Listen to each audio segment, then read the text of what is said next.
Welcome to MDI Murshidabad. It's a pleasure to have you with us today.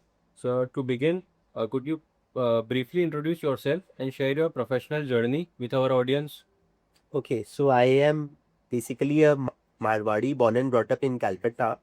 I have studied at St. Xavier's, Calcutta, did my undergraduation from there, then did my CA and worked with five large corporates: Deloitte, ITC, Tata Steel, Aditya Birla, and Balrampur Chini. In between, I had also gone for a 1 year MBA at IIM Ahmedabad.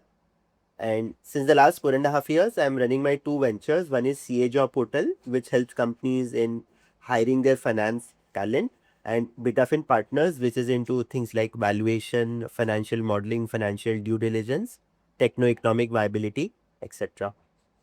Uh, Sir, you have interacted with our students during the orientation program today. So, what was your first impression of MDI Murshidabad and its students? So I have a lot of memories from MDI Gurgaon because my brother-in-law studies there in 2014-15. Uh, Now coming here, the campus was quite stunning in its own right. And when I interacted with the students, the questions that were asked displayed that they were asked from the heart. So they were fairly genuine, and I thought that there is this bunch of very sincere students who want to make it in life, make it big in life through this MBA program at MDI Murshidabad. So many students join an MBA with big aspirations. Sir, in your opinion, what mindset should they develop from day one to build a successful career? I think you cannot get success by chasing it. It is just like that butterfly, which will become an elusive one. If you keep chasing it, it's going to run away. The career has to be built on multiple pillars. So, one is your technical competence that you build over the next 2 years at MDI Gurgaon. The other is also your emotional resilience, how you master your own emotions, how do you master failure, because not getting into place com, not getting those first jobs, not getting those shortlist, all of this are going to happen. But you have to keep trying, be a resilient player like it happens in sports. And then destiny also has its own role to play, as I explained in course of my class also, that your 10th house, how that is supporting you at this point of time in your career, will also play a major role. You'll have to analyze that if Saturn is what is dominating it, you'll have to work in very structured, disciplined, stepwise manner. If it is Mercury, then your communication skills are going to take you to the next level. If it is Sun, then you'll be powerful, you'll have that recognition, and visibility will give you that leadership. Uh, Sir, beyond academic performance, what skills do recruiters genuinely look for in today's MBA graduates? So today's MBA graduates are going to be looked at from a lens of how they've developed mastery over their own inner emotions, because that is going to decide how they're going to deal with the world outside. As far as a lot of those technical skills were concerned, which in the yesteryears were yardsticks for measuring the effectiveness of one's workplace effectiveness, that have gone away in a post AI era. But therefore, the people who are going to succeed today will be people who are going to collaborate, network, master human emotions, build trust. And that is what recruiters will continue to check. Artificial intelligence is transforming every industry. How should MBA students prepare themselves to stay relevant and create value in an AI-driven workplace? So I think rather than treating AI as a black box, you should treat it as a white box. First, try to understand that what are the right kind of prompts that you're going to give to a Claude or a Grok to get the right output. So how you can do the integrations of Claude with various connectors and try to make your work life simple, so that you release bandwidth for things that really matter in a post MBA environment, which is relationships, which is building trust. A lot of jobs will continue to remain relevant because they cannot be mechanized, they cannot be automated by AI. And I think the whole strategy will have to be very carefully thought about, that how you will stay relevant, not by doing stereotype monotonous jobs in the yesteryears, by adding value beyond those repetitive mundane jobs, doing things which are trust based, which are value based, and which will require human beings to trust you. To give you a case in point, wealth management as a field is going to continue to remain very relevant. Someone who has got 20 crore rupees of money in the bank is not going to trust a Gemini report and invest that money in mutual funds. He or she will need a human person to actually come and tell them that what is the right investment strategy, get that trust, and get those funds mobilized. So, people who will be in sales and marketing are therefore AI proof. People who are in HR will also be AI proof because it is about human emotions. The greatest risk lies to finance jobs because a lot of finance jobs in the past were about doing those repetitive, mundane jobs. Now, again, finance will have to graduate towards selling. For example, investment banking, there are two parts to the job. One is making decks and making the financial models. That AI is going to do a lot.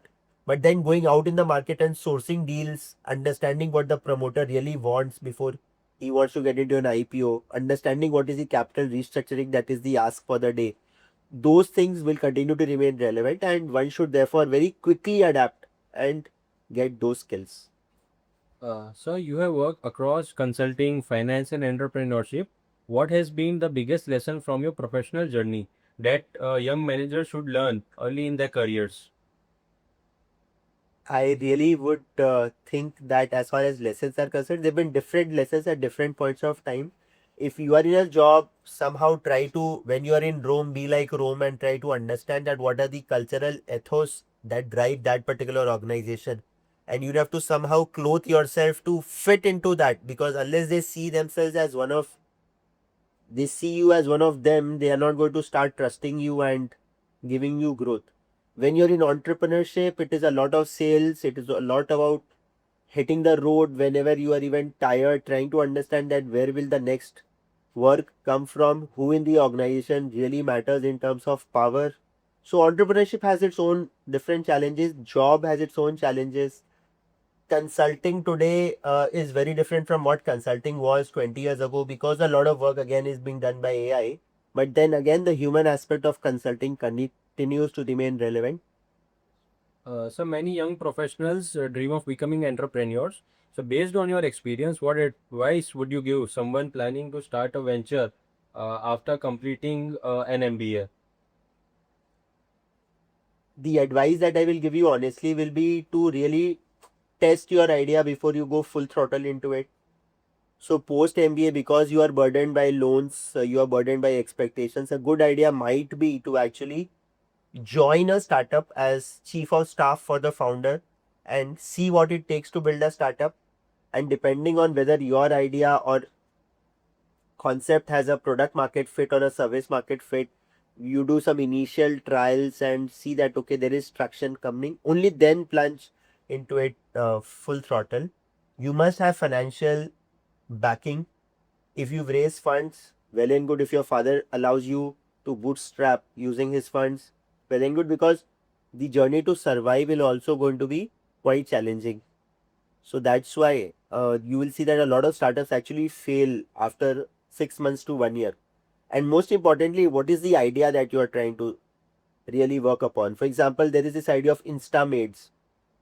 The collective amount of money that is now being burned by those startups every month would serve a lot of food to humanity for a next number of years.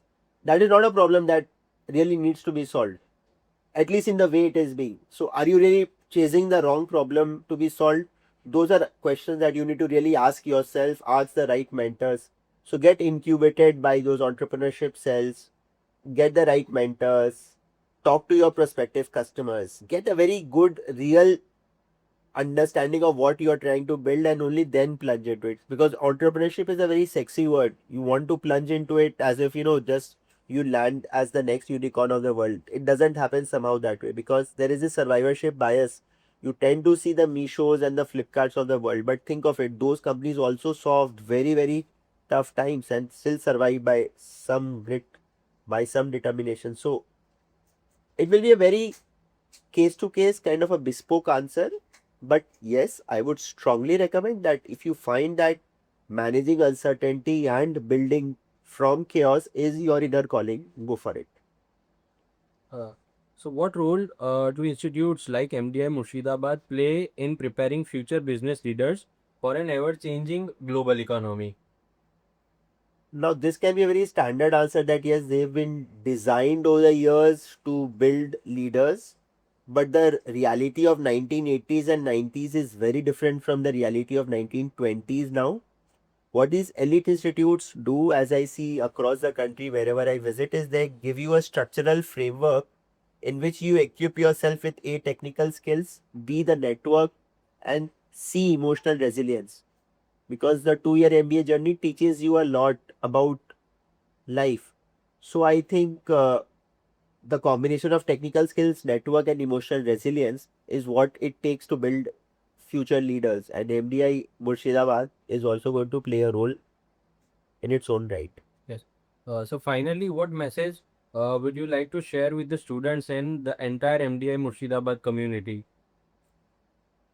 The message that I would like to share, as I told in my speech also, is that do not get too serious about life because no one gets alive out of it anyway. So I see a lot of students take stress about their loans. Let SBI take that stress. You try to remain focused and relax and do what you really want to do. Ultimately, outcomes will happen as they are destined to happen over a period of time. So that would be my limited message.